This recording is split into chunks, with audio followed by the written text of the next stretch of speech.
ጥይት የማይበሳው የተባለለትን መኪና ላሳያችሁ። ይህ መኪና በቅርቡ ወደ ሀገራችን የገባው ቴስላ ሳይበር ትራክ ነው። በኦል ዊል ድራይቭ የምናገኘው ሲሆን 845 ሆርስ ፓወርም አለው። በተጨማሪ ከፎርድ F350 ሱፐር ዲዩቲ በላይም አቅም አለው። ሌላው አስገራሚ ነገር ፍጥነት ነው። ይህ መኪና ከ0 ወደ 60 ለመሄድ 2.6 ሰከንድ ብቻ ሲወስድበት 22 ኢንች ትላልቅ ጎማዎችም ተካተውለታል። ወደ ውስጥ ስንገባ ለየት ባለና በአማረ ዲዛይን የምናገኘው ሲሆን መሪ ሳይሆን ዮክ ነው የምናገኘው። ዲጂታል ጌጅም የለውም።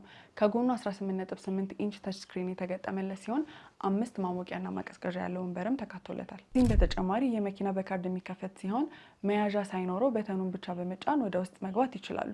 ውስጥም ሆነው የውጭውን ሁኔታ መከታተል እንዲችሉ ለምሳሌ የጎማውን ከፍታና ዝቅታ በፈለጉት መጠን መጨመርም መቀነስም እንድትችሉ ተደርጎ ነው የተሰራው። 220 ቮልት ኤሌክትሪክ ኃይል መስጠት የሚችል ሲሆን ሌላ መኪናንም ቻርጅ ማድረግ ይችላል። በተጨማሪ ማንኛውንም አይነት ኤሌክትሮኒክስ ዲቫይሶችን ማንቀሳቀስ ይችላል። ምን ይሄ ብቻ! በቤቱ ሆኖ መብራት ቢጠፋ ሙሉ በሙሉ የቤታችሁን ኤሌክትሪክ ሲስተም ተቆጣጥሮ ማስቀጠል ይችላል።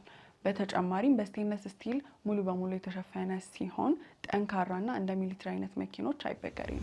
የዚህን መኪና ዋጋ ማወቅ ከፈለጉና መግዛት ካሰቡ ከታች ባለው ስልክ ይደውሉልን።